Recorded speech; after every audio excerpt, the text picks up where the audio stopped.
get everybody to come on in and take their seat. I am Shanti Das. I am the founder of the Silence J movement. Y'all give it up for that. We are so excited about this partnership with Jack and Jill of America Incorporated and the Jack and Jill Foundation. It's been a great run. We kicked it off in Atlanta back in October. This is tour stop number 5. 5 is a lucky number, so again, give it up for Chicago. So I would like to introduce President Jolie. Thank you very much, Shanti. Thank you all so much for coming. On behalf of Jack and Jill of America and the National Executive Board, we are so happy that you are here because this is our opportunity as both parents and young people to change the conversation about our mental health. So welcome and thank you. I'd now like to turn it over to your phenomenal regional director. Good morning. On behalf of the 35 chapters in the mighty Midwestern region, I bring you greetings. I want to first say thank you to our National Executive Officer, National Editor Tanya Han, for joining us this weekend, and thank you to our fabulous Chicagoland chapters. We appreciate you hosting it. Can we give them a big round of applause? Shante, thank you for partnering with us. It's been far too long in our society that there's been a stigma around the discussion, the acknowledgement, and really the protection of our mental health. So young people, I invite you today to engage. Engage in every discussion. Open your minds, open your hearts. What you discuss today matters. It matters here. It matters in your schools, in your homes, and you'll see that it matters to you. So, MP Jolie, thank you for bringing this to the Midwestern region. It is so important. Of all the things that we do today really will make a difference. Thank you and welcome again. I'm going to pass it to President Monica Moore Humphrey, and thank you for all that you've done to make this happen today. Welcome to Chicago, to National President Jolie, the Regional Executive Board, and any past officers. On behalf of the Chicago Centers of Excellence, welcome to Silence the Shame. Some of you may be wondering, why am I here? Well, according to the CDC, 1 in 10 teens have a depressive episode every year. 1 in 11 teens have seriously considered suicide. So today you are here to learn some lessons that will hopefully last you a lifetime. Today you will learn how to recognize signs and symptoms of mental imbalances and stress, perhaps in yourself and perhaps in a friend. Today you will learn that not all disease is physical and that not all wounds are visible, so that we can all start together to remove the shame and stigmata associated with mental health. Make sure you visit the vendors area. There's great resources there. And with that, I want you to enjoy the day and be engaged in what the panelists have to say. And I'm going to turn it over to our regional team president, Candace. Woo! Wait, I need the keys to give it up for your president. Let's try that again. Thank you, everyone. As you guys know, I'm the regional team president, and I'm so glad to be a part of this event, and I'm really excited to see how it's going to go. Thank you. Thank you so much. All right, so we're going to do a quick little icebreaker, right? So, my name is Shanti and I suffer from depression. Ooh, okay, I got that out. I'm not embarrassed about it. I'm actually excited that I'm open to share and that we are working to remove this stigma. So one of the things that works for me is exercising, right? So I can point to my licensed healthcare professionals. We all know that once you get up and get those endorphins going, there's something chemically that makes you feel better, right? It puts you in a good mood. So I need everybody to stand up where you are. And my communications director, Cameron, is going to direct you guys. DJ Storm, can you give us a little beat?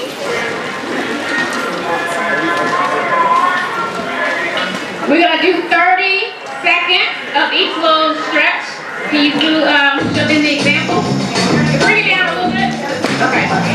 Not yet, so let her show you first. Just for 30 seconds. Okay. We're going to start our timer. Are we ready? Okay, let's start in 3, 2, 1, go. Get them up.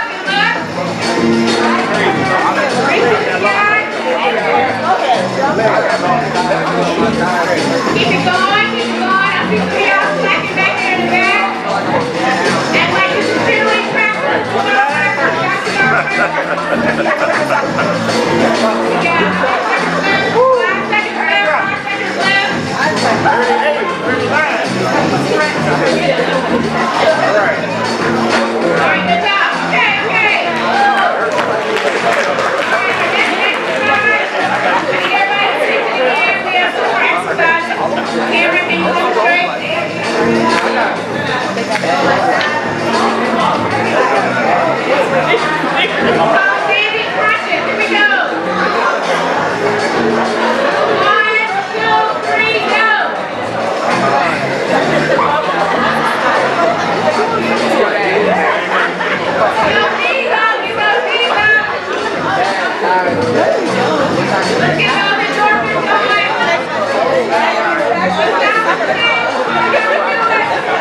If you are going through any type of mental health issue, make sure that you get help, right? Hashtag silence the shame.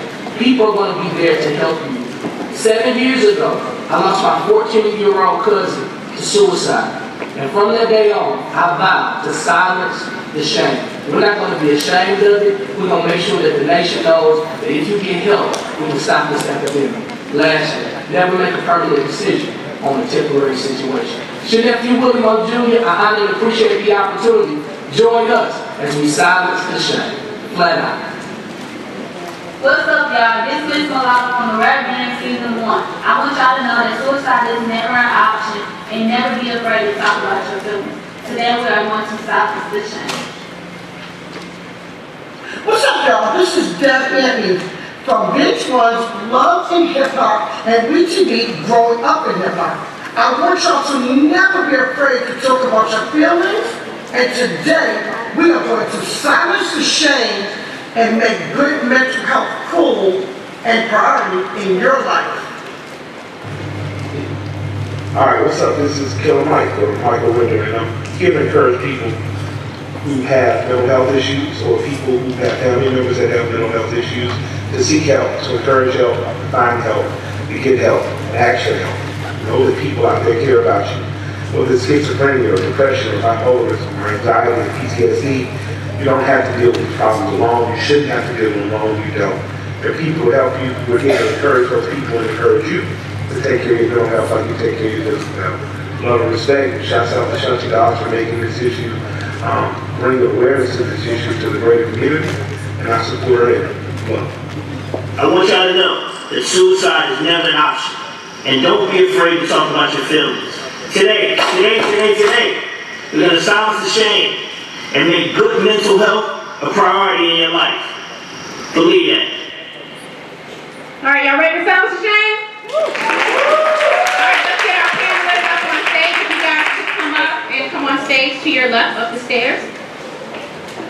Silence the Shame is an initiative started by music industry veteran Shanti Das.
All right, guys, what we're going to do is we're going to start from my right, your left.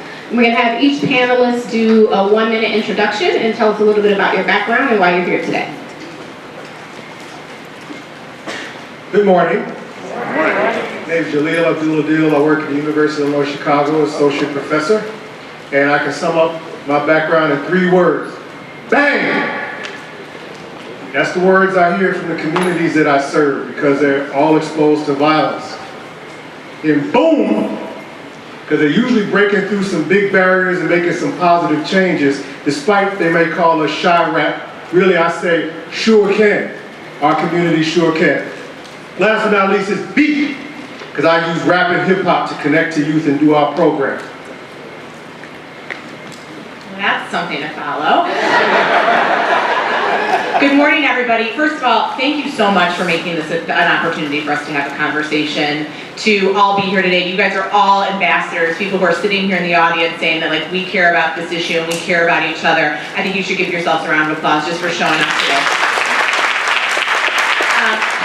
My name is Alexa James. I'm the Executive Director of NAMI Chicago, the National Alliance on Mental Illness. We're the Chicago chapter. I'm a social worker. You know, we are at a really interesting point in the conversation about mental health, and it continues to kind of ebb and flow. But here's what we know. We cannot do anything with mental health until we talk about stigma, until we talk about the shame and embarrassment that so many people feel. It is real and it is tangible. And when policymakers come to me and say, what do we do? And when the media says, what do we do? They think I'm being crunchy and like, you know, Pollyanna, but the issue is stigma. We have policies that are dictated to us because of stigma. We have a lack of a comprehensive, really holistic mental health system because of stigma. In Chicago, we have to have a real conversation about trauma and how people exposed to trauma are being psychiatrically treated instead of treated with trauma and kindness and a holistic approach. So that's a lot of what NAMI Chicago is doing, and also educating our law enforcement and our emergency responders and how do we support people in crisis, because you know what, you guys, we have made them the safety net for mental health instead of clinicians and providers, and that has got to change too. So thanks for having me. I'm really excited to have this conversation today. So my name is Roy Reese. I'm a professor at Morehouse School of Medicine in Atlanta. I am here today because this is home, and when Silence the Shame said they were coming to Chicago, I was like, gotta be there. I was involved in the first Silence the Shame piece in Atlanta, and also did a webinar last week, and so part of what I appreciate about being here today, and I'm gonna help Shanti moderate this piece, is I can't impact as many people in my office as I impact in these spaces. And so we have to figure out how to have conversations so that one, my office becomes a lot less scary to you. But then, if you don't need to come to my office, that we're getting you the support and help that you need. So we just need to make this, we need to talk about this like we talk about music, like we talk about family, like we talk about anything else that's important in our life, because it's critical. Hey, what's up, y'all? My name is Daryl McDaniels, and I'm better known as the King of Rock. there is none higher. Sucker MC should call me sire. To burn my kingdom, you can't use fire, and I won't stop rocking till I retire. I'm the king of rock, and I have a book out called 10 Ways Not to Commit Suicide, because I was ready to jump, but I didn't.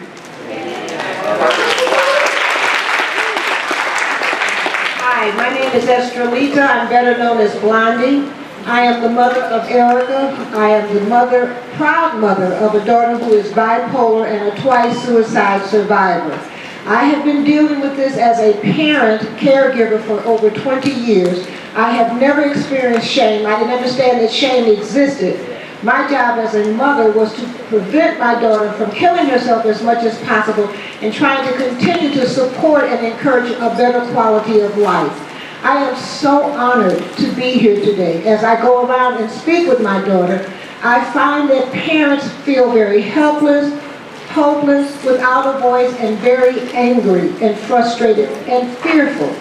And I've been honored to talk with parents, reach out to them, have them reach back out to me to help them in any way I can. So for all you parents and caregivers out here today, I'm available. She's a rock star. She's just such a rock star. I feel so lucky.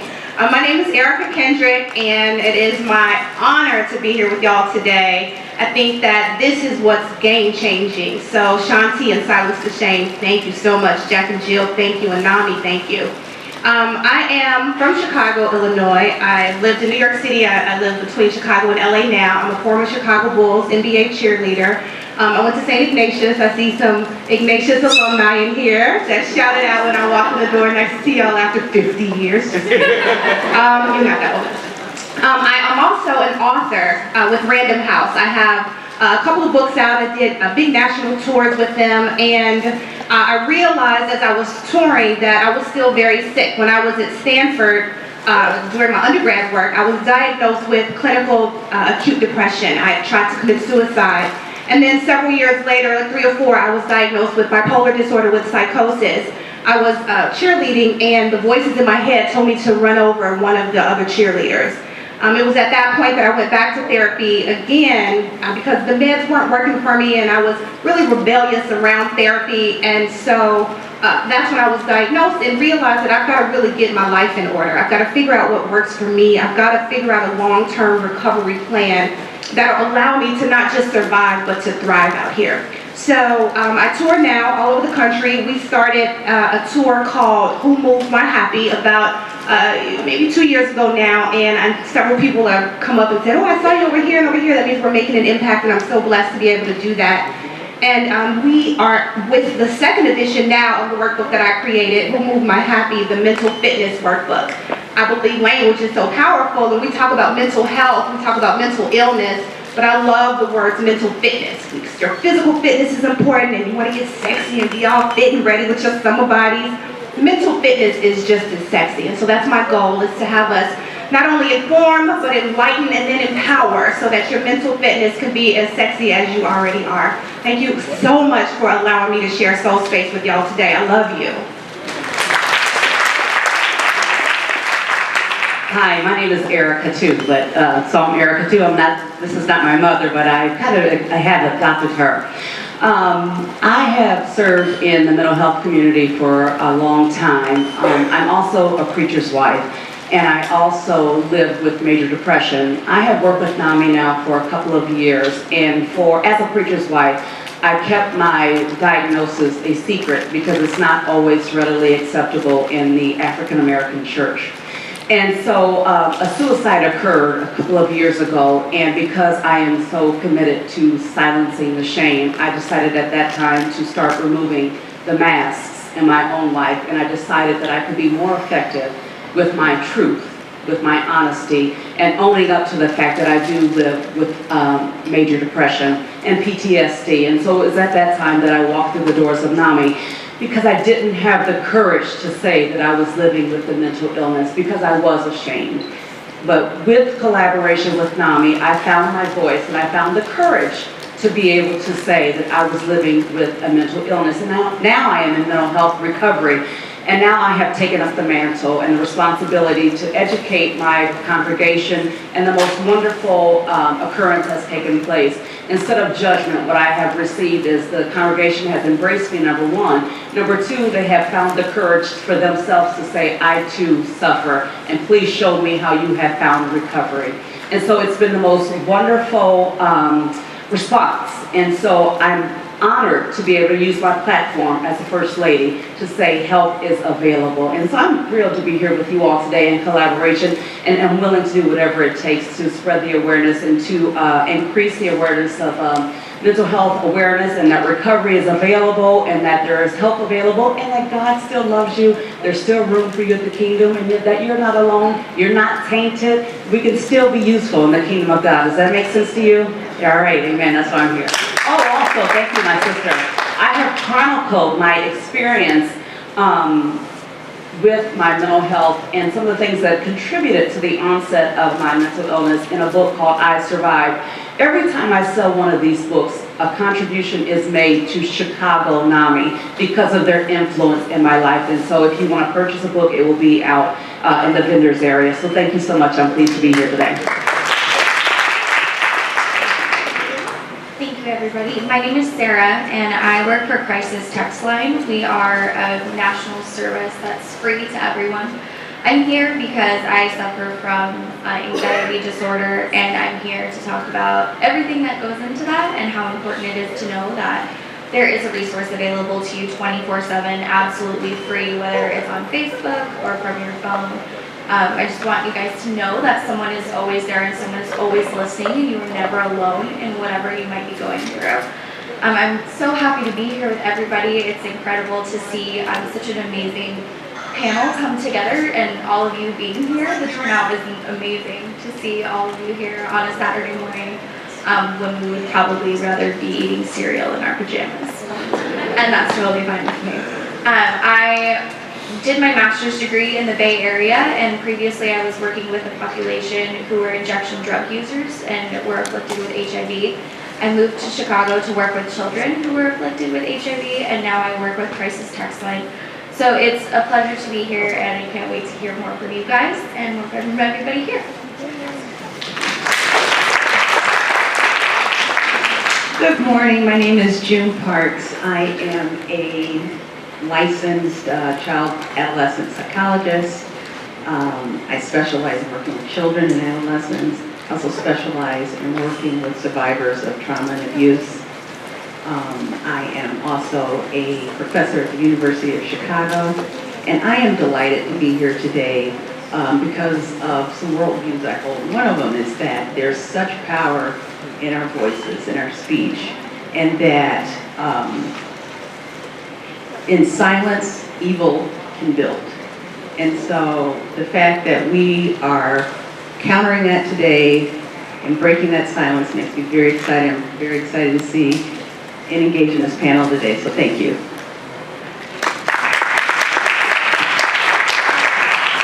Hello, my name is Dr. Angela Mahone, and I'm a board-certified child and adolescent psychiatrist.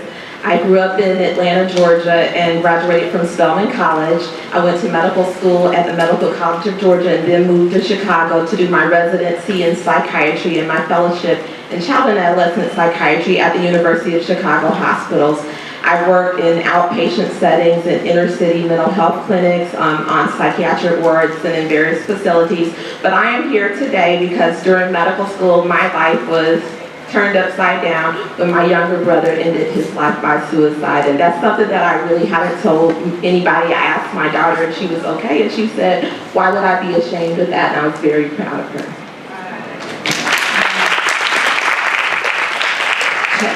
Okay, little housekeeping, phones down, eyes up.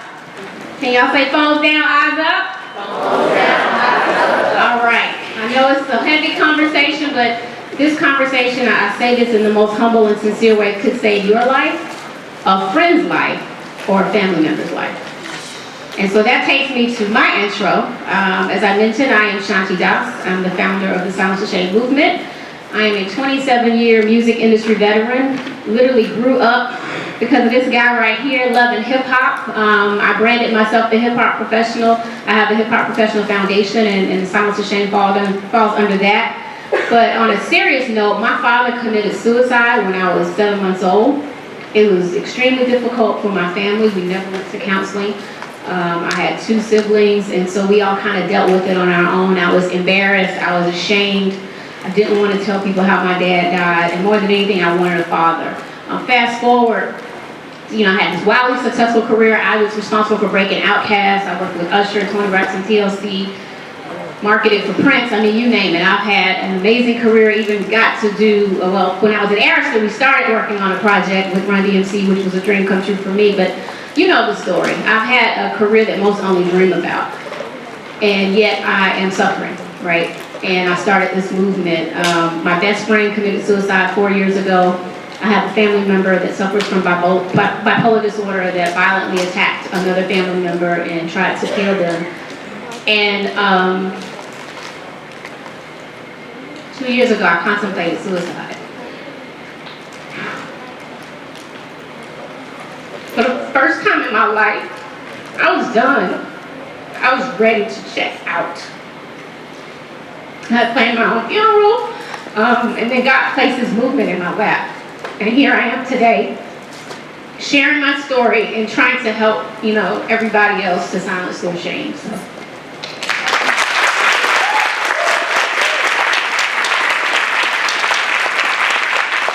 And I would also like to have everybody just pause and, for a moment of silence and prayer for the young man who killed his parents this weekend at Central Michigan University. I was told that they are from Chicago, so if you could please just bow your heads.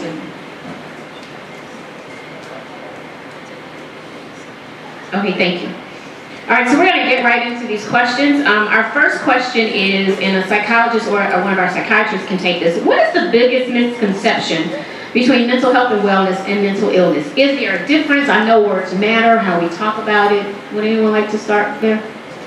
I can start the conversation. It's a complex conversation, very nuanced. So I guess I'd like to break down maybe what mental well-being, I think you used the term of mental illness, might be, because it's kind of broad and vague. So I think about it in terms of mental well-being, maybe around having productive coping strategies, being able to be productive in one's life, and that perhaps mental illness might be the distress around being able to do some of those things.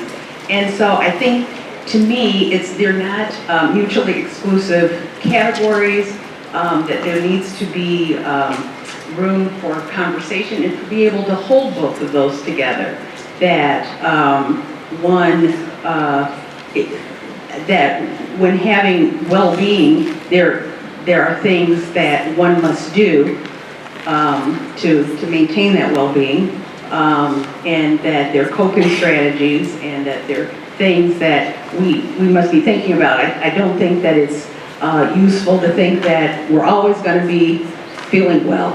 Our mental well-being is always going to be good, and that there's illness on the other side. That it's a conversation that goes along to improve that. So those are just kind of some thoughts. Let me just jump in really quickly too. We also want to make sure that if you guys have questions, we're going to have some people in the back with index cards. I know oftentimes it's tough and you're scared to stand up and ask a question about something so personal. So we have people on both sides of the room. So if you have a question that you want to ask, we'll bring around a card and you can write it down and we'll ask it. Just raise your hand. Okay. To follow up what you said, everyone is affected by mental health. So every single one of us as individuals has mental health just as much as we have physical health or physical fitness or mental fitness. And creating this separation that somehow mental health is only talked about in a bad, negative space is definitely not the conversation that we want to have. We want to start early, we want to start young, we want to prioritize mental health, because just as much as you can go and work out at the gym, you can take vitamins, you can do, not eat fast food, whatever your idea of physical wellness looks like, it's the same thing for your mental well-being. Shanti had mentioned, or I think you mentioned earlier, that working out and being physically active actually improves her mental well-being.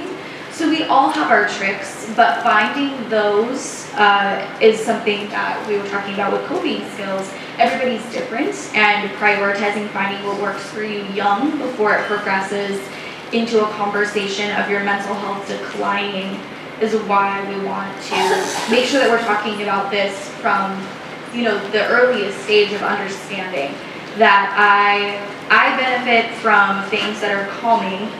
If I work out like crazy, it just hypes me up because I already have anxiety. So that's not my trick. My trick is literally laying on the floor and saying nothing to anyone for like 20 minutes and just completely like sensory deprivation. But it took me forever to figure that out. And it had to start with a conversation that my mental health was poor for me to start finding those things that work. So I think that it's really important for us to start learning about ourselves first and what works for us.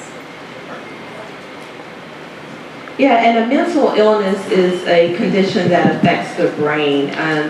The psychologists and psychiatrists got together and they created lists of criteria to be diagnosed with certain mental illnesses. So you have certain mental illnesses that are in children, like or that start in childhood, like autism and ADHD. Then you have the mood disorders, so you have things like depression, bipolar disorder, and various anxiety conditions. And you have other mental illnesses like schizophrenia. But a mental illness in that definition is just a condition that affects the brain. You have to have a certain number of symptoms to be diagnosed with the various condition, and then you go from there for treatment. So, but mental illnesses are more common than people think, and they're all important to treat. So let's dig a little deeper with that. So I get the piece about mental wellness and positive behavioral health, but I ain't crazy. And ain't nothing wrong with me. And so when young men come into my office, very often it's like, that's what I hear. Like, I ain't crazy. Like, I didn't say you were. And so how do we get to the conversation around psychiatric or psychological impairment to say, hey, let's take a look at what is going on, why you are involved. How do we talk to our young people about that? Yeah, that's a very good question.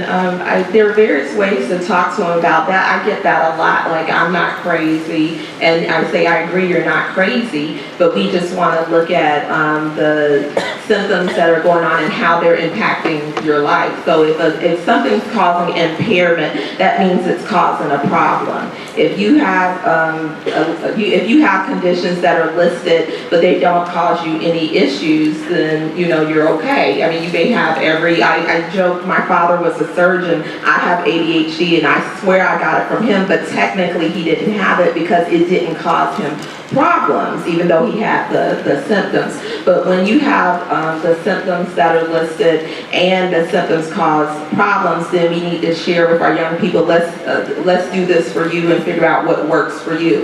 And it's not always medication, but just making sure that individuals know that it's in order to make their lives better. They're not doing it for anybody else.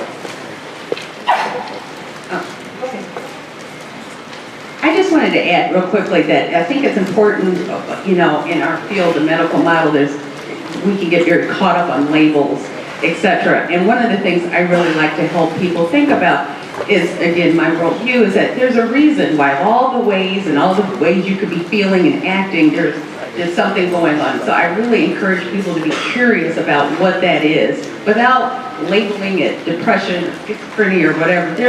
What is this behavior, these feelings trying to tell us? What is the meaning behind them? And I think that oftentimes leads to conversations that are helpful in terms of then helping come up with interventions and coping strategies, etc. Only other thing I add is, in the words of Vic Mensa, sometimes there's a lot going on, okay? And sometimes you'll have people who will cry. Sometimes you'll have people who might do things which are dangerous or destructive to themselves. But there's another type of way that people respond to stress. And sometimes that's by lashing out. Some of the young men I deal primarily with young men and young women who are involved with gangs. That's here in Chicago, Oakland, Toledo, and different places around the country. And sometimes when they grieve, when they lose somebody, they grieve by retaliation. They might grieve by drive-by. And when they cry with their fists. So there are different ways that each individual can respond to stress. So just because you don't find yourself in some of the stories which are being shared here, that's one section. There's another section which lashes out, and that's the way they cry out for help. So if you hear that going on inside of you, listen to it. If you hear yourself in some of the stories which here, listen to it. Because one of the key things here in breaking this silence is making sure you find somebody to talk to. First, you have to feel like it's okay to find somebody to talk to.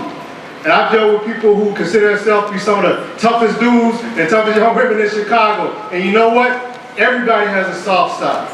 Everybody feels stressed, including catch me on the wrong day. I tell you, I'm stressed out. Okay? And it's okay because we're human beings. And we can break that silence and find someone you can talk to, be it a parent, teacher, coach, spoken word section, wherever it may be. Find some help. It's okay to get some help because we all need help at some point. I wanted to just briefly, Erica, we should talk at the same time. Our names are the same. I just wanted to piggyback on that and say, as we talk about how can we talk to our young people about mental health, mental illness, mental fitness, the one thing to do is to say, for me, this is my truth. This is my story. See, I don't mind being called crazy. I've been called crazy. That's like one of the nicer things people have called me over the years.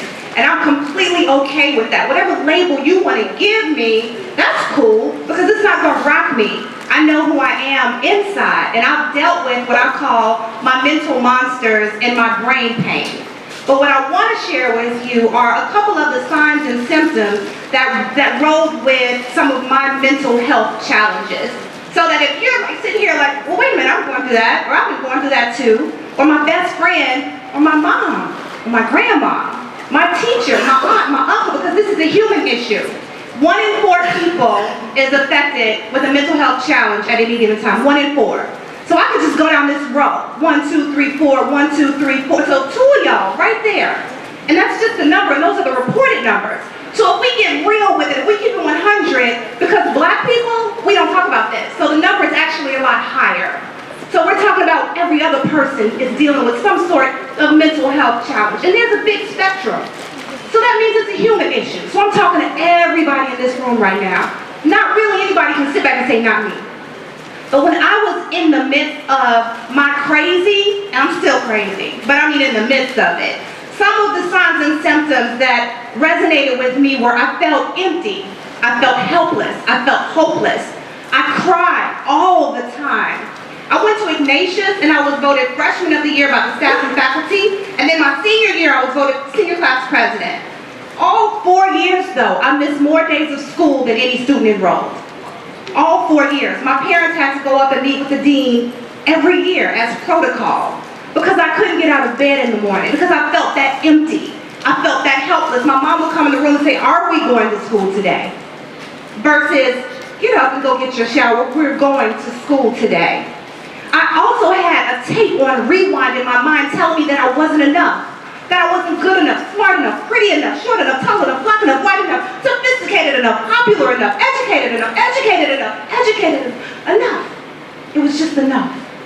So if you're feeling any of those things, that's one side. The other side, my thoughts would race so fast. And then I'd talk really, really fast because I tried to keep up with them. And then I would like, this is because I was doing everything. I understand what I'm saying. Erica, slow down. We don't understand what you're saying. Or I felt just numb on the inside. Or I slept too much, or I didn't sleep enough. Or I started eating way too much, or I wasn't eating nearly enough. Or I started to isolate myself from my friends and family. Those are the things I want you all to think about as it relates to you and your friends and your loved ones. And if that's been going on and it's been longer than 2 weeks, that's when you reach out and say, hey, I need some help. Hey, we got something going on over here. Hey, can you direct me to someone? Raise your hand if you're sitting in this room and there's no one in your world that you could go talk to. Raise your hand if you have no one. Real talk, keep it 100. That's beautiful. Reach out and ask for help. As Shanti said, you could save a life. I kind of was going to go.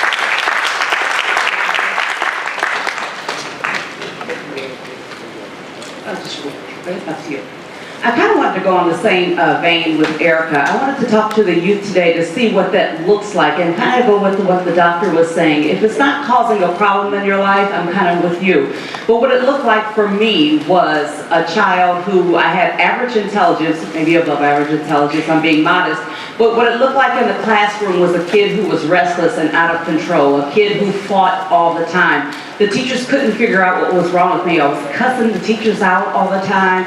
I was underachieving. I was pulling kids' hair. I was in and out of the principal's office all the time because I could not hold my behavior together. So I had this little angelic face, but I acted out all the time, and they could not figure out what was going on with me. I just couldn't hold myself together. Things were happening inside my environment, and I was screaming on the inside and bleeding out on the outside. I was stealing all the time, just acting out because it was causing problems in my life. And so that's what it was. And so if you find yourself that there are things in your life that are causing problems in your life, then that's a sign that there's something that might be wrong. And as Erica indicated, if it's going on for a period more than 2 weeks, that might be where it's time to talk to someone. So I'm following along with exactly what you said. If it's causing problems in your life, it's time to talk to someone. The difference is, back then I had nobody to talk to, so I suffered in silence for a very long time. We are here today to say you don't have to suffer in silence. There's so many services available, and so I'll turn it over to the moderator right now. So that's exactly what I was going to say. Thank you for sharing that great information. I would like to go to Dee. Can you talk to us about why you decided to write your book and kind of your lowest point, or what was the turning point for you in your life where you realized you actually were experiencing depression and suicidal ideation? Well, I didn't know I was depressed, but it all started when I was drinking a case of Old English a day. The 40, a case, a case. I was drinking a case of 40 ounces a day.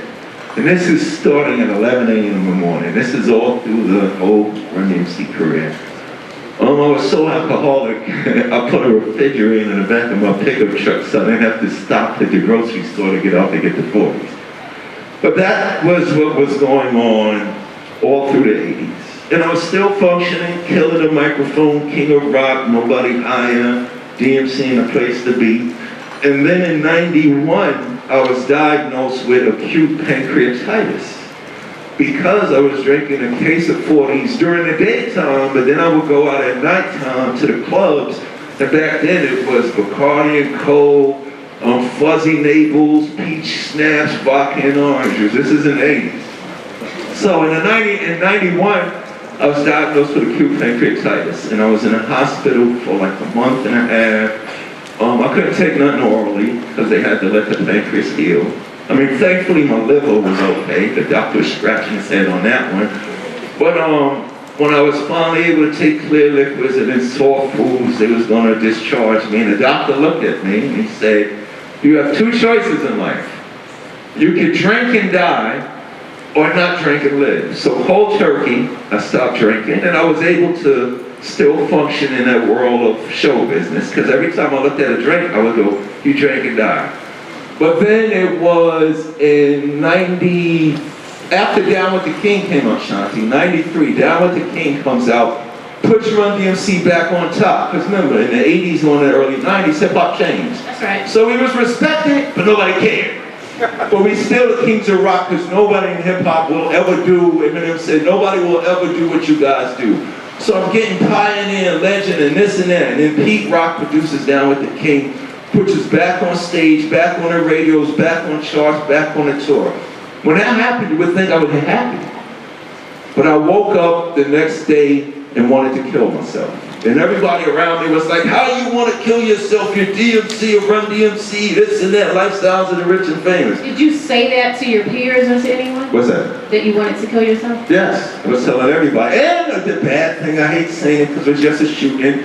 I said, I'm going to take a gun and go to the mall and kill everybody else too. Yeah, it was deep. And Run is funny because y'all know Reverend Run, he got a lot of kids. He said, "Don't shoot me because I got a lot of kids." But I was saying that out loud. And Jay and Run and everybody was looking at me like Daryl's buddy. So for some reason, I just woke up one day and there was an empty feeling in me and I didn't know what it was and it got really uncomfortable, so I didn't want to live anymore. I wanted to get rid of that feeling. And then what happened after that was crazy because at the age of 35, I'm an alcoholic, suicidal, metaphysical, spiritual recluse about to jump. And then I find out that I'm adopted. Yeah, at 35, everybody knew, my mother knew, my family knew, and everybody knew. So then it was really, I was getting ready to jump. And I keep it real with y'all. I was in Austria one day, we was touring, this is before, and hold on, after that, I'm depressed, suicidal, I want to kill myself. I got acute pancreatitis, I can't jump, and then Jam Master Jay gets shot and killed. But before that happened, I was in Austria, and I was getting ready to jump because the hotel that we did the photo shoot on had no safety guards. So we did the photo shoot, we went back to our rooms, and I made sure Running Jay and Eric went to their rooms, and I remember they left the door open. So I ran back upstairs to the roof, and I was getting ready to jump. And the true story, y'all, I looked down, and I like to keep it real with y'all, and I looked down and said, man, if I jump and don't die, it's gonna hurt.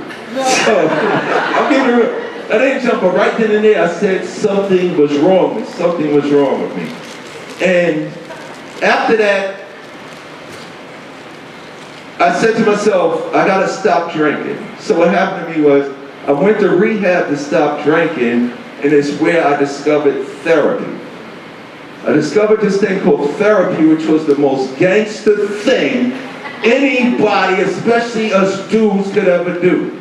So what led to the book was this. I was going through all of that. And during all this time, my partner, Reverend Run, had this TV show on. For 10 years, he had the Rev Run's House TV show.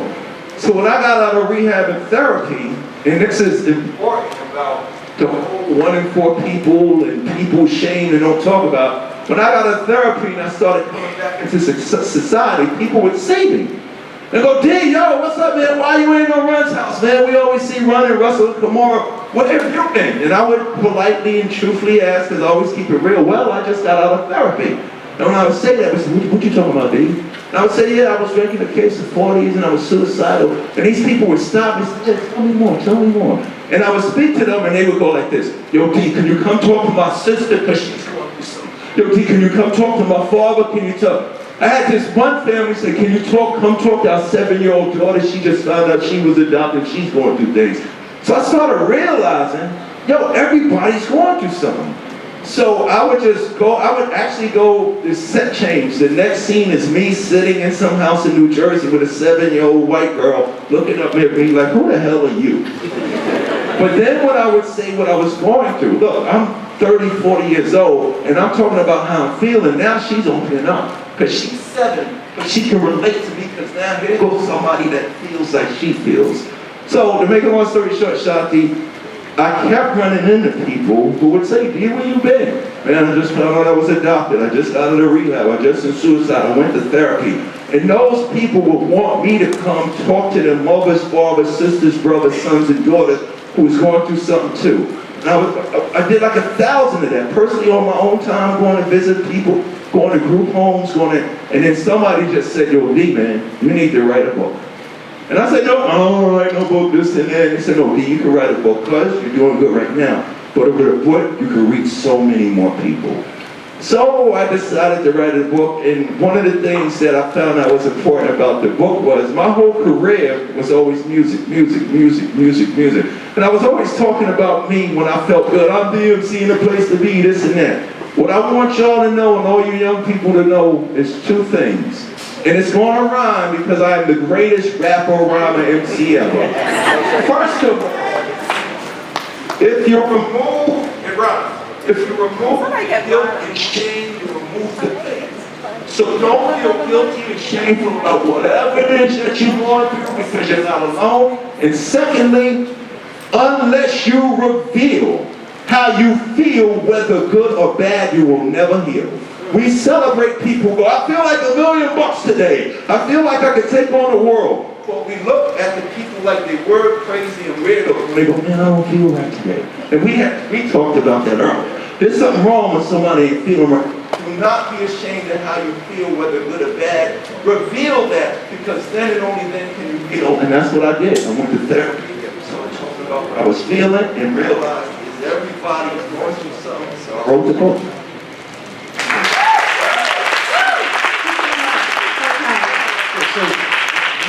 So we don't want our young people to repeat the experience, right? We don't want them to have to go through that, right? So what are some of the things that when we think about depression and anxiety that parents should be looking for, just be aware of? If they're seeing these things in their kids, they should pay attention to.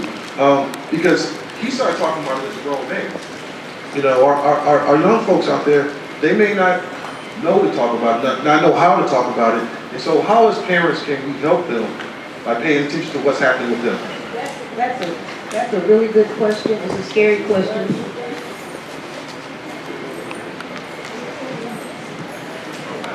That's a really good question, and it's also a frightening question as a parent.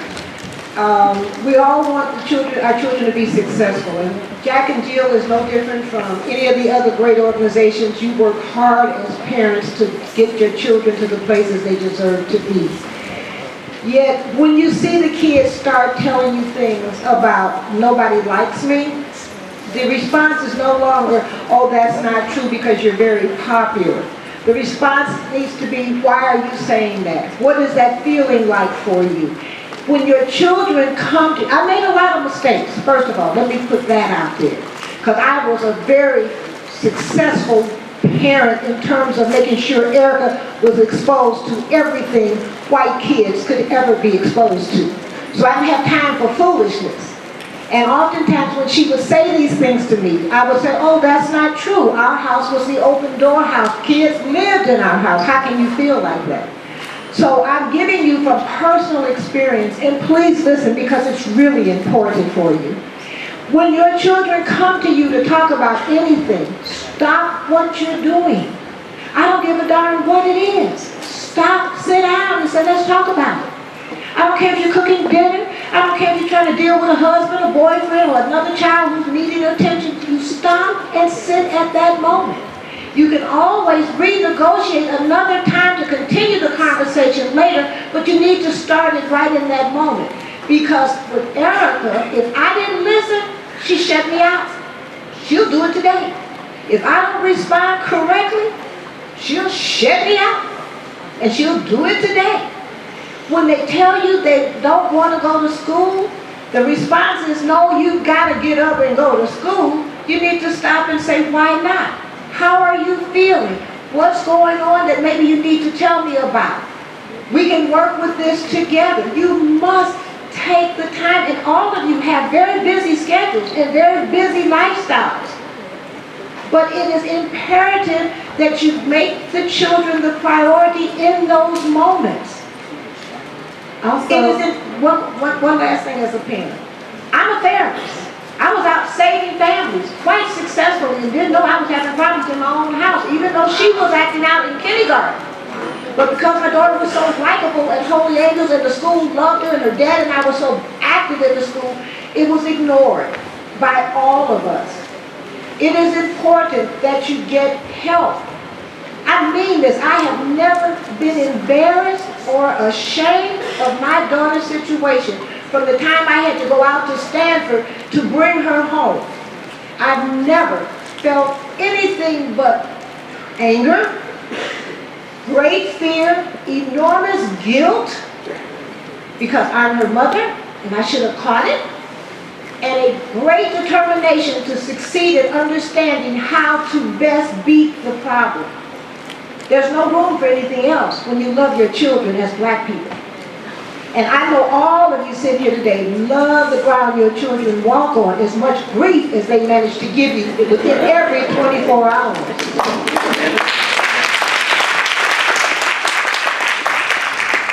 Also, as a parent or as a friend, what you want to look for is a change in the person's behavior. Like the person won't enjoy the things they used to enjoy, or they may drop out of sports. So any major change in your friend's behavior or in your child's behavior, you need to talk with them and see what's going on. I just want, real quickly, just say one more thing about that. and that is when we are in relationship with people, there are ways that we pick up on things that are unspoken. And so I guess I just want to encourage parents to trust their intuition around things that are unspoken, they don't have anything tangible to put their minds on, and to be able to name it. And sometimes we're on the money and sometimes we're not, but I really want to stress the importance of caregivers' intuitions. I just want to say one thing on that. There is nothing worse than a young person, like for example, sitting here today, that learns about how to ask for help, that is empowered by all of us to say ask for help, and then they're met with a wall. And they're met with these safe adults, right, who aren't actually engaging with them. And that's because we have done a really bad job of making mental health literacy a priority for parents, for teachers, and for caregivers.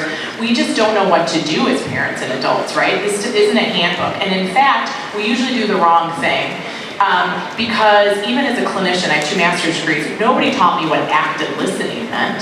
And that's all we're all saying here. When somebody comes to us with a feeling, we provide unsolicited advice. No, you're fine, you can go to school. No, this is what's more important. Instead of sitting there and more listening, less judgment. So it takes longer, right? That's what we tell police too. This all takes longer. We're not gonna get the dishes done. We're not gonna get all of this done, right? But it's about saying, what I'm hearing is that you're this. What I'm hearing is this. Tell me if I'm right or wrong. And teaching kids how to have that conversation, or young people, even adults, creates such an enormous opportunity for like an emotional intellect that most of us don't have in our 40s, right? And so all of these things that we're talking about are actually protective factors to increase our mental fitness and increase our mental wellness beyond. But kids talk to each other too, right? And so how do we support each other as peers? When your friend comes to you and says, I'm thinking of this, I'm thinking of this, take it seriously. And who is identified in your school or in your faith-based community or in your community that feels responsible enough and responsive enough to take hold of that young person and support them through it? We run a program at NAMI Chicago called Ending the Silence. This year alone, we've reached over 7,000 CPS students, teaching peers how to talk to each other. But us as professionals, we're really not what's important. What's important is people with lived experience sharing their story. And this courage that we see today and this conversation is how we break down stigma. We can educate all day long about signs and symptoms, but it's when you say, he's had something going on with him, she's had something going on with her, this is how we normalize. When I came to NAMI 8 years ago, guess what? When we did videos of people sharing their story, they wanted their face blacked out. We've come a long way, right? Because it's amazing. Talking about it is the only way to chip away at this thing we call stigma. So. That's great. All right, so one thing I'm really excited about is we have so many questions from the audience, and we haven't had that, and we haven't seen that in every city. So I'm going to go ahead and start jumping in. What I ask is that one panelist responds, because we have so many, I want to make sure we can get to all the questions in the next 30 minutes. So the first question is, what's the best approach to help friends who swear they don't want help, but are still quiet about their mental health issues and you know they're going through something? Anybody want to take that? I can answer that because I've had so much involvement with young people. Even today, and I'm 71 years old, almost 72. So I've been around a long time at this. Okay, the thing you say to your friends is, I love you. You matter to me. Let's do this together. Let's go see someone together. If something doesn't work for you, I'm here for you. And you make sure you follow up with them and getting to somebody that they can talk to, and you go with them. They might ask you to sit outside, which is fine, or they might ask you to sit there with them. But you give them as much love and encouragement and support to get it done. And if they want to hurt themselves, you go tell somebody furiously fast. I mean fast. I don't care if they get angry with you, because the anger will not last. You're trying to save their life. And you don't have time for foolishness at that point. But if it's not suicidal, then you tell them how much you love and value them and how important they are in your life. And you don't want to lose them.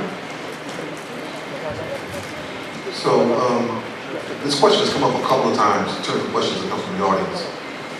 My friend has been posting things that seem like signs of depression. He used to joke about suicide and says he's fine. However, my friends and I still worry about him. During a conversation with him, he admitted that he was thinking about suicide in middle school. Given everything that's happening on social media and the spaces that parents are not as obviously present, how do we help that child, and how do we support our child who might be that child's friend? I'll take this one. As someone who has been a young person, that means not even in college yet, and obsessed over killing myself, I can honestly say that the best remedy for me with that is to have someone say, I am never leaving your side. To not abandon them, not reject them, and definitely not make them feel worse than they already feel if they're strong enough or courageous enough to say, I need some help, or this is kind of where I am, knowing that people are not going to respond positively if you say you want to hurt yourself. I talk to kids in schools as young as middle school. That's when my suicidal ideations, that means the thoughts around suicide, really started to get strong. And I say honestly, never ever abandon someone. Social media is like the devil sometimes, and y'all know what I'm talking about, or social media can be the greatest thing in the world. Don't ignore things just because you continue to see them. It's very much like if you get a paper cut and it keeps bleeding, and then you put pressure on it or a Band-Aid, and then you nick it again, and then it keeps bleeding, and it keeps bleeding. You gotta keep giving it attention and care. It's the same thing with someone asking for help over and over again. As Blondie just said, the only difference should be is that you then show that to someone who's smart enough, an adult preferably, but smart enough to know what to do with that. So that could be a school counselor, that could be a nurse, that could be the principal, depending on your relationship. It could be your own mother, it could be your older sister, your cousin. It could be the crisis text line. It could be the suicide helpline, 1-800-273-8255. It could be me. I'm accessible on social media. This is part of my work. People email me all over the country, kids do. But you have to then reach out to someone else if that person is not getting the help that they need. But do not, I beg you, don't abandon them. Don't reject them. And don't make them feel worse than they already feel. And that's generally what we do when we judge someone. I say love them. So, this is a big burden for young people to have to carry in terms of being responsible for their peers. So let's make it concrete. So I heard love them, kind of affirm their value in the world. I heard tell somebody, don't try to handle it on your own. Find an adult or somebody that you trust who can help you with it.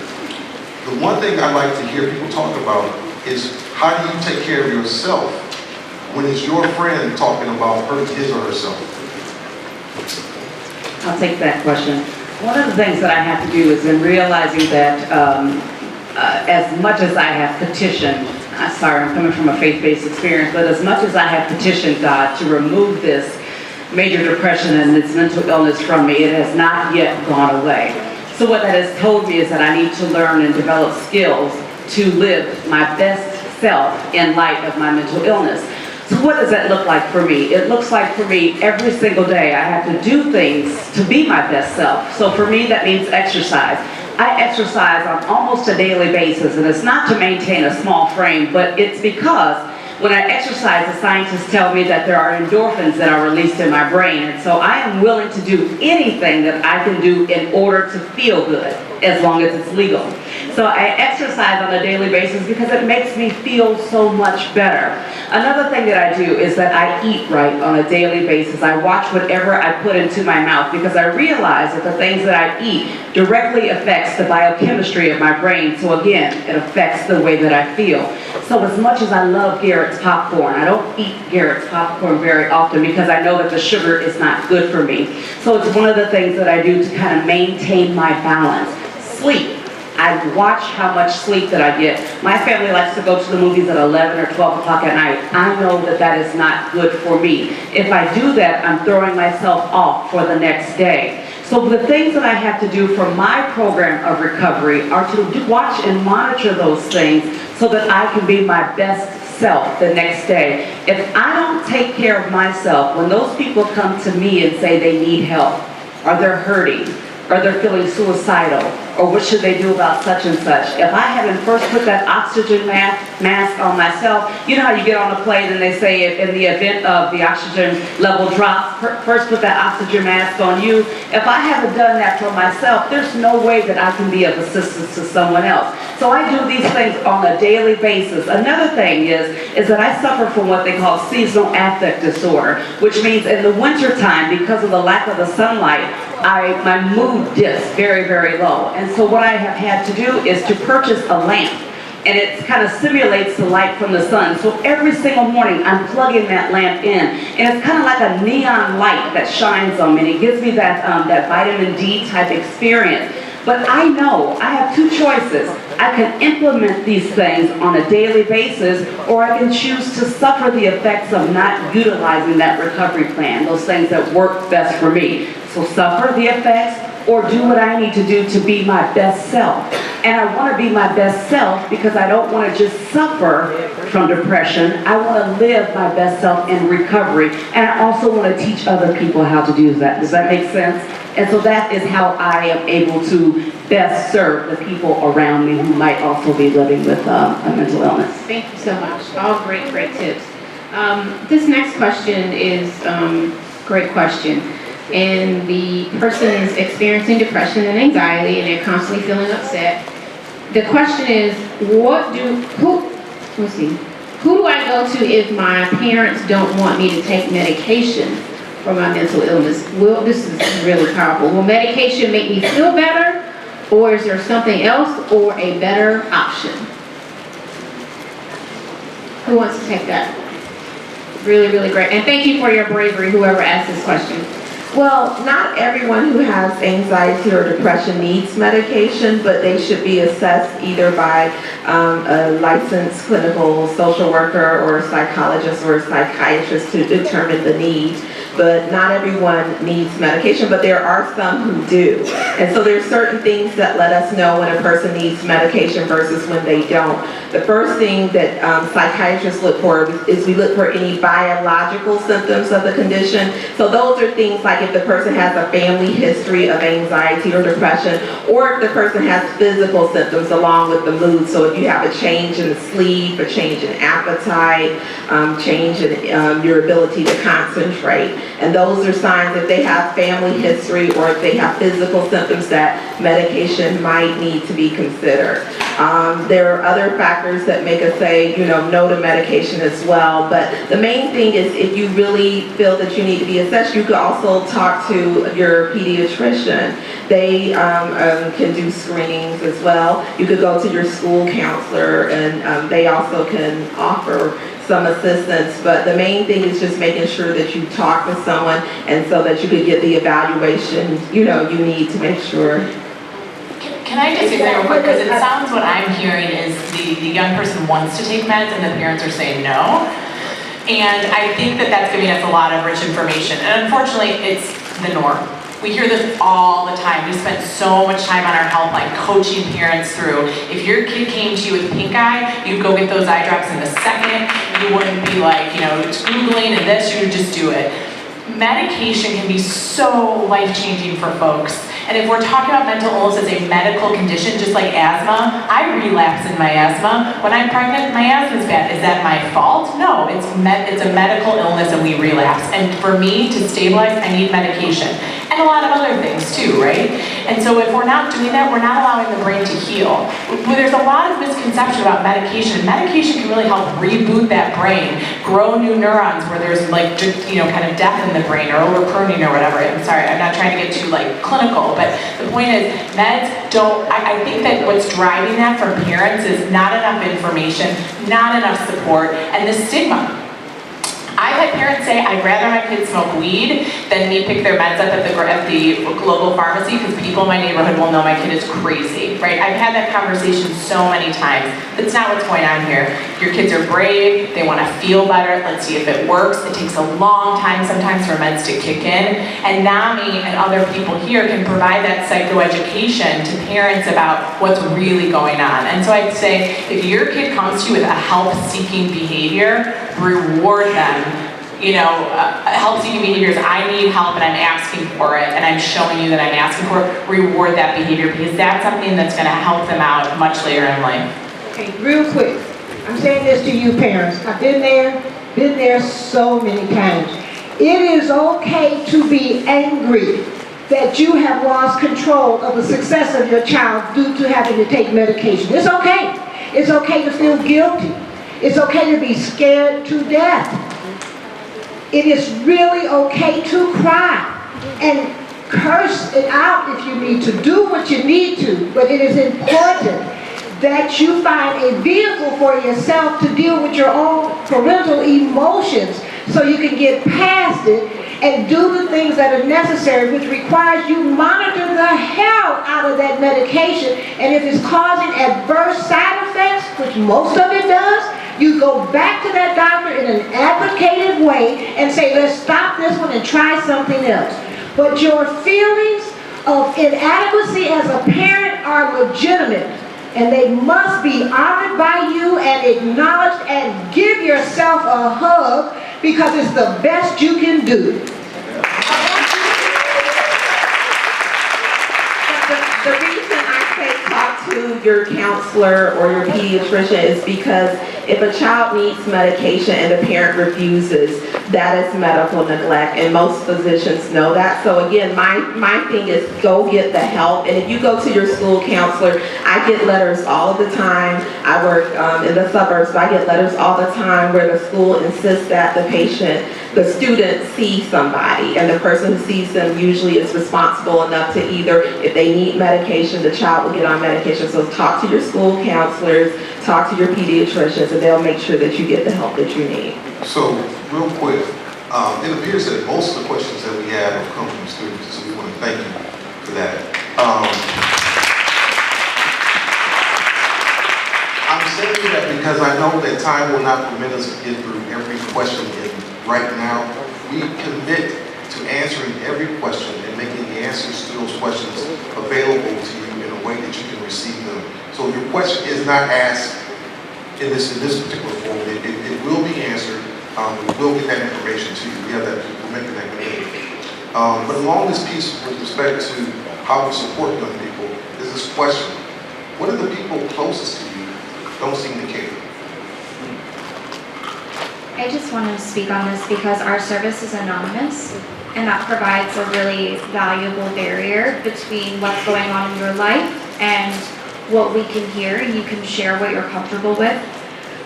With what was shared about medical neglect, we are mandated reporters, meaning that if you anonymously let us know that something like this is happening in your life, we can help you. And you won't be punished, and your parents won't know it was you. It's extremely important that you are honored as individuals regardless of your age, and that you matter, whether or not the people in your life are acknowledging that, because we will always acknowledge that, and we will always fight and advocate for you, even if that means involving someone that you don't know who can help you and educate your parents and talk to you. I just want to make sure that you know that even though you might just see me as a person on the other side of the screen, that we can actually make real things happen if you feel like you are in this position where you need help and you are ready for help, but all the help that you're reaching out for isn't ready for you. Thank you for that. Okay, so we have another question, and that is, we throw around terms, diagnostic terms all the time. Somebody has asked, what is bipolar? Bipolar is a condition, they used to call it manic depression, so it has two parts of it. So in order to be diagnosed with bipolar, you have to have been manic. You don't even have to have been depressed. So mania is a time where a person has decreased need for sleep, so they can go days at a time without sleeping. They start talking really fast, and doctors call that pressured speech. They have racing thoughts, and that doesn't mean just thinking about a lot of things, but their thoughts go really, really fast, and they jump from subject to subject. Like one sentence will be unrelated to the next, will be unrelated to the next. A lot of times they become overly flirtatious or promiscuous and sleep around. Other symptoms can be they can go on on spending sprees, but they engage in a lot of risky behaviors. And so the other part of that is the person can have times when they're depressed, and that's where you have low mood. Also, your sleep could either be increased or decreased. You have a change in appetite. You can feel helpless, hopeless, worthless, and guilty, and sometimes you can have suicidal thoughts. But bipolar is the new name for, not new anymore, but for manic depression. And so now they have two types of bipolar. Bipolar 1 is the classic type that I described, and then bipolar 2, the symptoms are not as extreme. And share what anxiety is again, and does everyone suffer from anxiety? That was another question. Okay, anxiety, yes. So it said, does everyone suffer from anxiety? It asks. So everyone can feel anxious at times, but as doctors, we have anxiety disorders, and there are different types of anxiety disorders. So when people say anxiety, they're usually talking about generalized anxiety disorder. That's just when a person worries about things more than other people would. Their worries can keep them up at night. Their worries can make it hard for them to concentrate, and they have headaches and muscle tension due to worrying. Another type of anxiety condition is panic disorder. So a person has panic attacks with heart racing, shortness of breath, and they fear that they're going to have future panic attacks. Obsessive compulsive disorder, in order to be diagnosed with that, a person has either obsessions and or compulsions, and they have to slow them down from doing things. Post-traumatic stress disorder is very common in our community. They used to think about that as something that happened to soldiers who went away to war, but you don't have to experience that type of trauma to have it. And so a person with post-traumatic stress disorder will have either nightmares or flashbacks, or they can have both of a traumatic event, and they avoid things that remind them of a traumatic event. And they also are more nervous and on edge due to traumatic events. So there are lots of anxiety conditions. They are very, very common in ages 0 to 18. 1 in 5 individuals suffers from some type of anxiety disorder, so it's very common. And just to add on to that, in terms of resources, there's an organization called the National Child Traumatic Stress Network that is free and online with a lot of resources for parents, providers, and even young people. And so some people have end up with what they call PTSD because they've gone through a serious event. Could be shot, being around shootings, school shootings, could be domestic violence, could be sexual violence. There's a lot of events which happen where sometimes we teach each other or tell each other that that's okay or that's just the way it is, and it's not okay, and it shouldn't be the way it is. And sometimes we become numb to it because we don't know how to handle it. And we start acting out or doing things to ourselves or trying to drink it down or drug it down and do different things. That's also a very real disorder. And it's not a situation where you say, well, you're just not strong enough, you just can't handle it, and look, so-and-so down the block went through the same thing and they don't have it. It's like, no, that is not okay. Community violence is not okay. Sexual violence is not okay. Being bullied is not okay. Being shot or shot at is not okay. And some of the people who have PTSD, some of the people not only survive it, they turn around and do it to others. And that's their way of coping, like retaliation and different things. So that's another disorder that is out there that should also, we want to break the silence about that too, because it's sometimes associated with some of the other ways that people respond that you've heard discussed on this panel. And that's a free resource for everybody to access. Last thing I'll mention about that is we work with some kids who have put these ideas to spoken word. So youth have a voice, not only to each other, but they can educate the public, parents, and people around the world about these are situations, and this silence can be broken. It can be broken on the panel. It can also be broken in a run. This is a heavy statement and question. It's a young person in the audience. They're 17 years old. They experienced sexual abuse by 2 family members. The worst part is they never apologized. They never talked to the family about it. The event, of course, traumatized them and has caused them to experience some form of PTSD. In middle school and high school, they were bullied. People would say to them, "I hope you die," which made them have suicidal ideation and thoughts of committing suicide and jumping They've been in and out of children's hospitals. They were diagnosed with major depressive disorder, anxiety, PTSD, and mood disorder. They went through therapy, thought they were okay, but then the junior year of high school hit and they started experiencing some other symptoms. They finished therapy, went back during the summer, went into the hospital for 16 days. So basically just in and out of facilities and getting treatment. And during that time off, they were crying every day, contemplated committing suicide 6 other times, started cutting. Their question is, what's the point? Why live? What's life's purpose? They've tried medications, doctors, therapies, hospitals. Nothing seems to work. They are at a loss. And I'm going to let the panelists speak, but the one thing that I can say, whoever shared this with us, one, thank you so much for your bravery and for being so transparent and honest and open. And I can tell you, you are enough. I don't care what any of your family members, your friends say. God put you on this earth for a reason. I know it's got to be exhausting to have tried medication, for those of you around you and your family not to understand. But I need you to know today that I want you, we want you to live, and we want you here. So first and foremost, don't ever, ever, ever think that you are not enough. And I will turn it over to the licensed healthcare professionals. At least you be confused. There are 4 women in the front row with tears in their eyes because of that question. So definitely people in this room care. Definitely people in this room do what we can to help.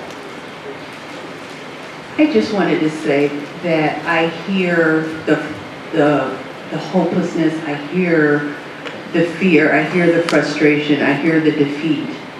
But I also hear some hope.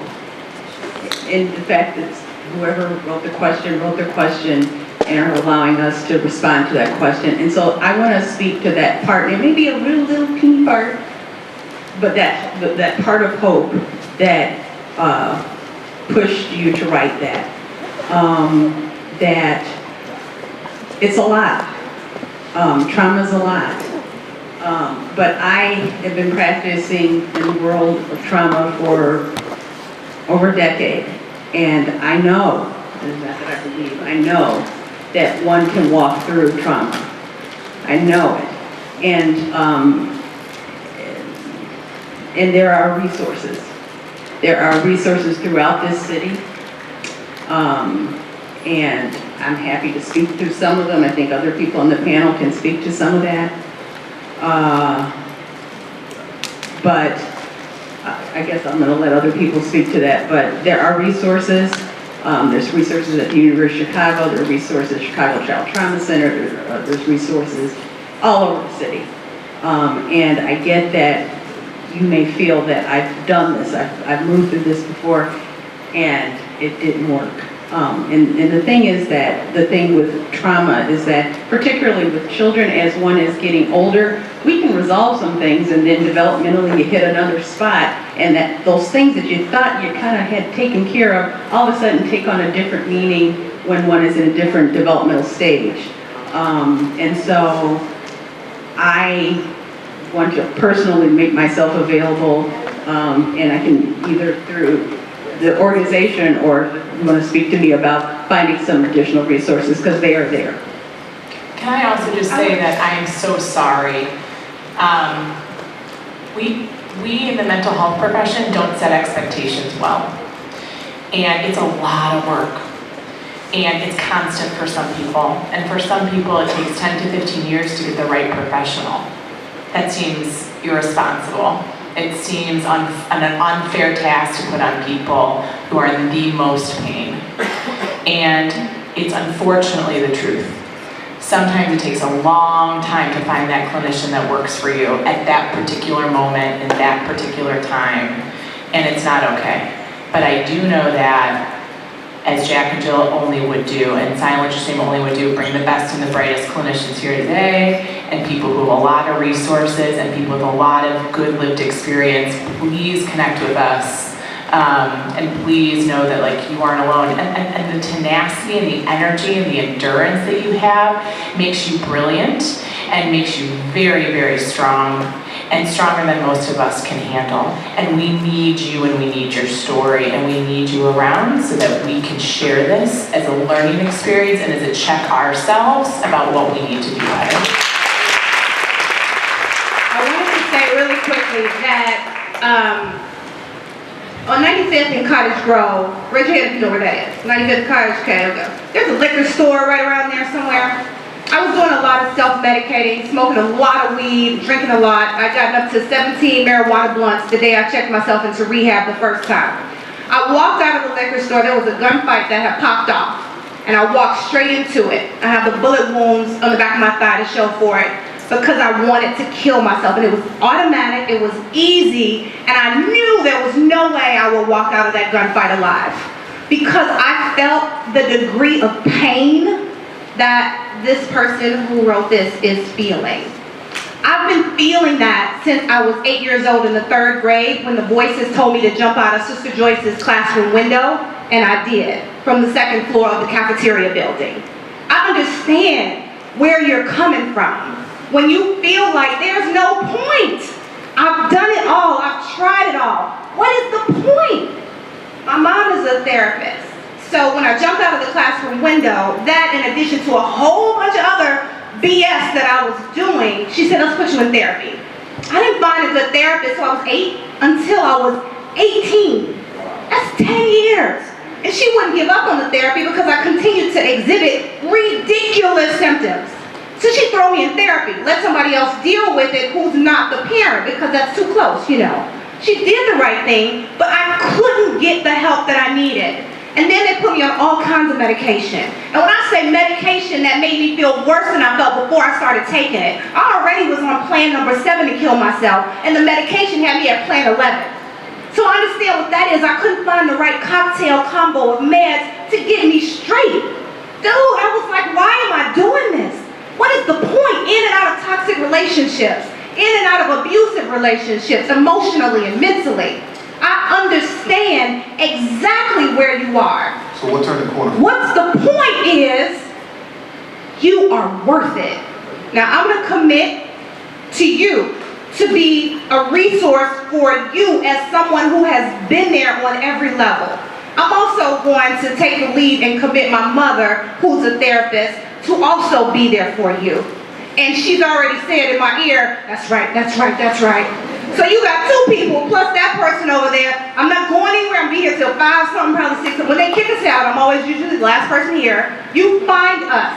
I got a hug for you, I got some sugars for you, I got a free workbook for you, and then I got some love, some long-term love for you. That's the point.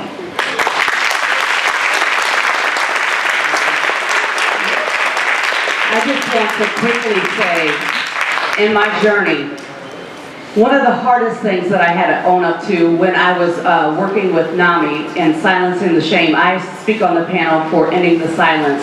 And my Ending the Silence goes beyond the mental health story. I myself am a survivor of childhood sexual abuse, so whoever you are out there, I have personal experience. I am a survivor of childhood sexual abuse. And not of one perpetrator, not of 2 perpetrators, but of several perpetrators. What you're asking is, what is the point? What is the purpose? Why would I continue to go on? I try to live by an acronym of WAIT. And what that means is, W is that we're all in this together. There is hope. I thought my life was worthless. I thought I had nothing else to live for. I thought I was tainted. I thought I was spoiled goods. I thought there was nothing else good in me. Only to see that, and this happened from as age as young as 5 through the age of 12. I thought I had nothing to live for. I survived my very first suicide attempt at the age of 11 years old because I thought my life was useless. And if you take all of that, but if you take a $20 bill, if I had a $20 bill, I would show you right now. If you take a $20 bill and you wrinkle it all up, and you step on it, you pour water on it, and then you take that same $20 bill and you still unfold it, that $20 bill is still worth $20. Does that make sense? And so what I'm saying to you, even though you might feel worthless, there's still value in that. If you take that same little girl who was 5 years old and who was sexually abused, what has happened to me Since then, my ladder has been so much greater. Everything that I have been through has been a stepping stone, and my life today is so much better. So why hold on? Everything that I have been through, every every unfortunate experience has been turned around for something so much greater. My life is so wonderful in comparison to today. If I would have killed myself at 11 years old, I would have killed the wrong person. Because I'm so much greater today. I can speak to people who are hurting. I can help so many people. I can minister to so many people. So don't give up. Wait. W-A-I-T-T. Wait. We're all in this together. Your ladder will be greater, I promise you. Thank you. Thank you for your responses. Confident that that young person will seek us out. So we only have just a few minutes left. I'm going to really quick. You take 30, 45 seconds. Identify a couple of resources you think are critical for people to know about. Already mentioned National Child Traumatic Stress Network. Also, I want to reinforce finding folks who are in your community. Even though I've worked in Chicago 30 years in some of the so-called toughest neighborhoods, lowest income neighborhoods, there's always a beauty, there's always a strength, there's always a neighbor who will be willing to listen. Look for them, find them, access them, because you all are all valuable. And I want to close up. How many of y'all saw Black Panther? All right, you hold this minute. I'll salute all of you.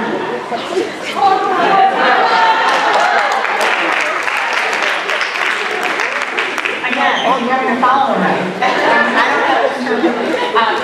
So please connect with NAMI Chicago. We have a helpline that's business hours. We're hoping to expand it, but right now it's Monday through Friday, 312-563-0445. But don't worry about writing that down because we have resource cards out there for you. We have places where you can go, places that you can call. The crisis line is on there, for example, and ways for you to get involved so that you can also feel empowered, right? So there's also an avenue for you to share your story or learn. We have support groups, we have a lot of education, and everything we do is free. We come to your school, we have conversations with you, so please know that we're a resource. And the other thing I want to say, we have resources out there too. If you are in a crisis point, if it's to the point where you need an emergency responder to step in, and I know that we don't want to call the police when we need help because it doesn't always go the way we want, but there is a group of police officers in Chicago called Crisis Intervention Team Trained Officers. If you have to call 911 and request police to come and help you when you're in an emergency psychiatric crisis, ask for a CIT trained officer. They are trained to de-escalate. They're trained by Erica and Erica's mom. They talk to the police. They tell them what's what. They tell them what to do. So if you believe in them, you'll believe in these officers. Thanks. Just quickly, I want to reiterate the questions that weren't answered will be answered, and that we'll post some of the resources that we'll talk about here today online. Like I said earlier, I have a book out. It's called 10 Ways Not to Commit Suicide. And most of you young people in here, your brothers, your fathers, your aunts, your uncles, your mothers, your fathers, and even your grandmothers and grandfathers. Yes, I've been around that long. They know the story about the three dudes who created this hip-hop thing. We didn't invent it, but we created what your favorite rappers doing. If it wasn't meant for y'all to be here, you would not be in this room today. To anybody going through anything, there's people put on this earth to get you where you are supposed to go. So never forget that. It may not be your blood family, it may not be people close to you, but there are people on the fact that you was born, the fact that you came here, regardless of your situation. Always remember, your situation does not define who you are, and there's people put on this earth to get you where you're supposed to go. I'm a living, breathing example of that. Regardless of what you're suffering through, you was put here to change the world because you are here to change the world. I have two statements. One, as a parent, go to NAMI. I love NAMI. I had no NAMI. I had to self-advocate all by myself. They have great support groups for you parents. If that's not what's available for you right now, you can get my name, my email, my number. I tell parents this everywhere I speak. I am your voice. I am happy to be your voice and an advocate with you and for you. I will make time for you. That was two things, right? Well, I thought I could count. I thought she said two. Okay, maybe I will. So, real fast, NAMI, huge. This is the third time you're hearing it. For the person who's in their struggle, the last question that was asked, that's another remedy, is to share your story. There's a lot of healing in that. Every time I share my story, I tell people, say, you help save my kid's life, you help save my life. My life gets saved right back. So I would also encourage you to think about ways that you can begin to share your story. The other thing is, I'm accessible on social media, Facebook. My name is Erica with a K, Kendrick, like Kendrick Lamar. I'm on Instagram, I'm on Twitter. I do a lot of posting on Facebook. And then my workbook, Who Moved My Happy, the mental fitness workbook, this continues to save my life. We keep running out of these because people keep saying, oh my God, it's so accessible. This is what I call the Incredible 10. Folks would ask me, how did you continue to thrive with bipolar and suicidal ideations and anxiety and depression? And I would sit there and I would tell them, I'd speak to audiences and they keep asking me that question, what did you do? So this is what I did, the Incredible 10 things. We've talked a lot about them, but I encourage you to come talk to me about them or the workbook, and we have them out there. In addition, the very last thing is I'm here. Right, so like what resources are there? I'm your resource also. So come, feel free to touch me, grab me, pull me aside, like I'm here for you. My name's Erica Bailey with the CK, and this is going to be the fourth time that you actually heard about NAMI. I am forever in debt to NAMI. NAMI is a nationwide organization.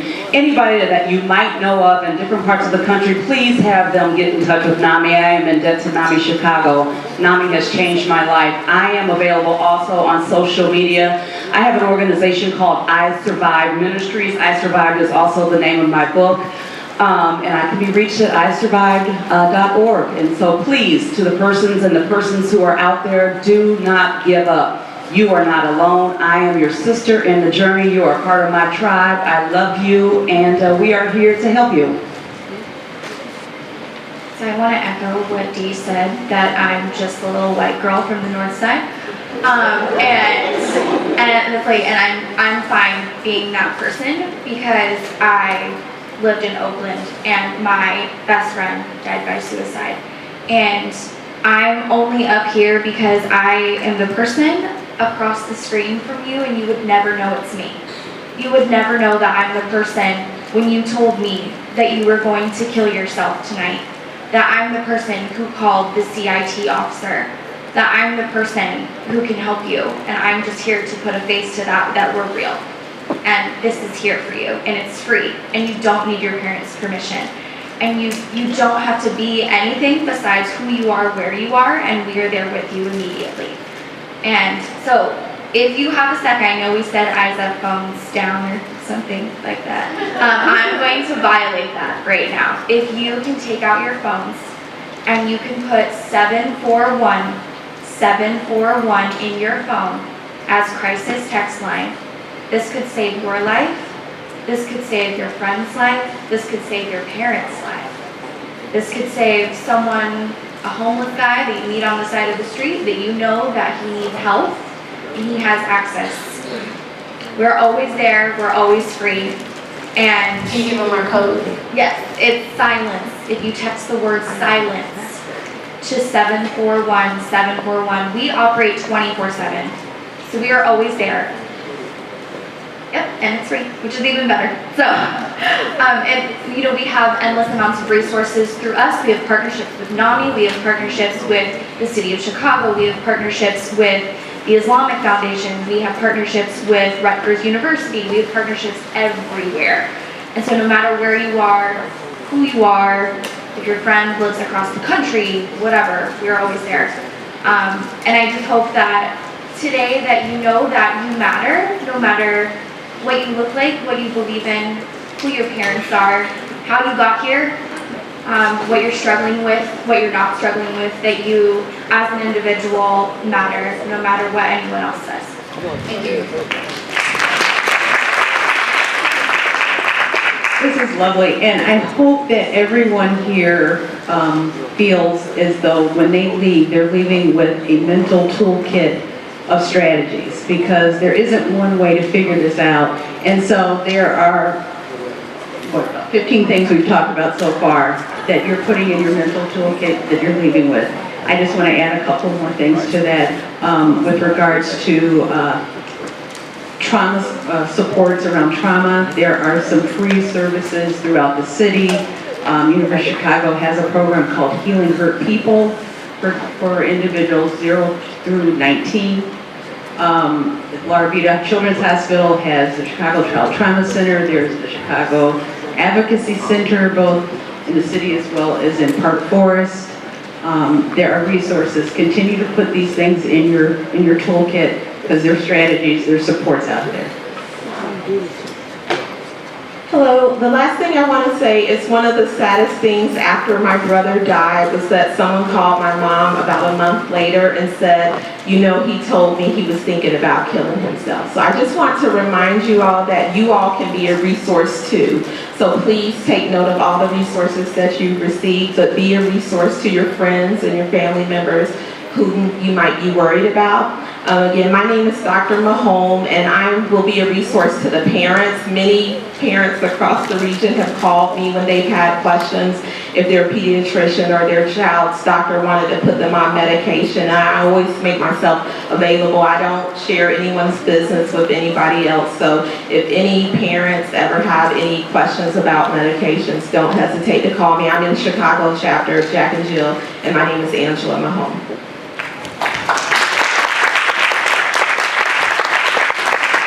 Let's give it up for these panelists. This is incredibly powerful. I just want to mention to you guys that we distributed some pamphlets. If you guys can just take your seat really quickly. We passed out some pamphlets that have a lot of the resources on it that was mentioned today. Silence the Shame, use us as a resource. We are coming up on our 1-year anniversary. You guys have heard where there's like National Pancake Day, National Cupcake Day. I'm proud to say that the National Calendar organization has recognized May 5th as Silence the Shame Day.